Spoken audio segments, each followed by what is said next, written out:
Selamat pagi Bapak Ibu dan Saudara yang dikasihi Tuhan Yesus Kristus. Semoga kita masih ada dalam keadaan yang berbahagia, sehat dan juga semangat. Meskipun sudah berbulan-bulan kita harus mengerjakan pekerjaan kita, tugas-tugas kita, proses belajar mengajar kita dan aktivitas-aktivitas kita di dalam rumah, tetapi semoga kita masih ada dalam keadaan yang semangat dan berbahagia. Oleh sebab itu, bersama-sama kita akan mendengarkan firman Tuhan, merenungkannya sebagai bekal kita dalam melaksanakan aktivitas kita. Saya ambil dari Lukas 24 ayat 36 sampai 49. Tapi saya akan bacakan di ayat yang ke-46 sampai dengan ayat yang ke-48. Yang demikian. Katanya kepada mereka, ada tertulis demikian, Mesias harus menderita dan bangkit dari antara orang mati pada hari yang ketiga. Dan lagi, dalam namanya, berita tentang pertobatan dan pengampunan dosa harus disampaikan kepada segala bangsa, mulai dari Yerusalem. Kamu adalah saksi dari semua ini. Ayat ke-48, kamu adalah saksi dari semua ini.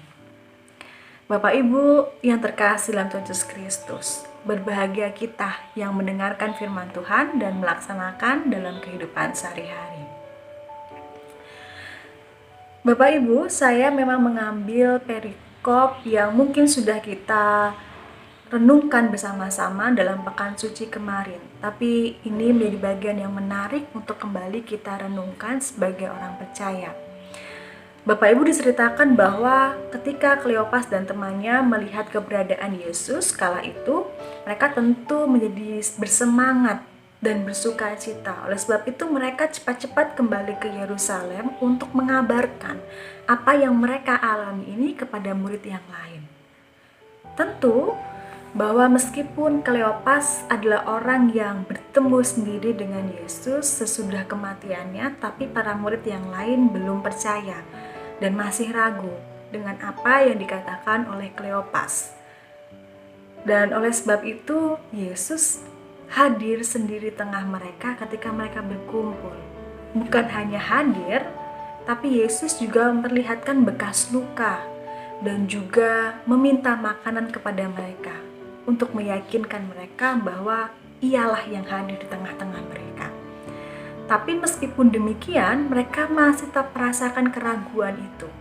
Oleh sebab itu, untuk mengurangi atau meredam keraguan mereka, Yesus selalu memberikan ajaran mengenai kitab suci, mengenai firman Allah tentang dirinya sebagai Mesias, sebagai anak Allah. Dari sini Bapak Ibu terkasih, kita melihat sebuah proses menjadi percaya. Menjadi seorang yang percaya setidaknya dibutuhkan dua unsur yang utama, yaitu bahwa perlu adanya pengalaman langsung yang kita rasakan, dan yang kedua bahwa perlu adanya pemahaman tentang kitab suci atau firman Tuhan. Keduanya menjadi hal yang perlu berjalan secara beriringan.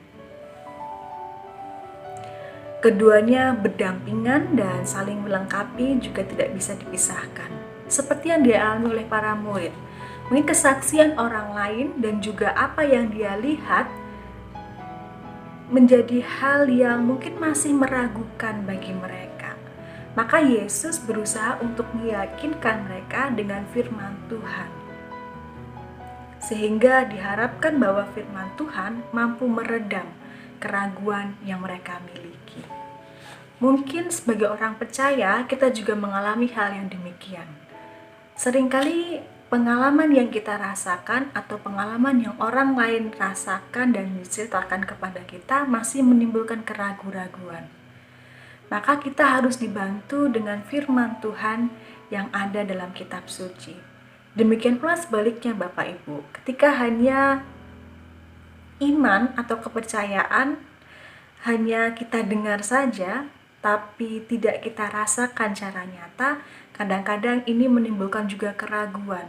Karena iman percaya kadang-kadang bertolak belakang dengan nalar kenyataan yang kita miliki. Maka ini kalau tidak diolah secara benar akan menimbulkan ketegangan. Oleh sebab itu, bersama-sama di sini kita diingatkan bahwa untuk menjadi seorang yang percaya, kita harus saling melengkapi kedua unsur ini. Bahwa kita harus mengolah pengalaman nyata kita, demikian pula kita juga harus mengolah firman yang kita dengar dan kita yakini bersama-sama. Sehingga kita mampu menyeimbangkan kedua hal ini dan mampu menjadi orang yang benar-benar percaya pada Kristus. Hidup hanya dengan nalar seringkali justru memunculkan keraguan-raguan kita akan keberadaan Tuhan, akan kuasa Tuhan. Tapi juga hidup dengan firman saja seringkali menjadikan orang menjadi naif dan tidak masuk akal. Maka keduanya harus berjalan dengan baik. Kita ditantang untuk selalu merefleksikan iman percaya kita pada Kristus melalui kitab suci, demikian pula kenyataan-kenyataan dan pengalaman yang kita rasakan.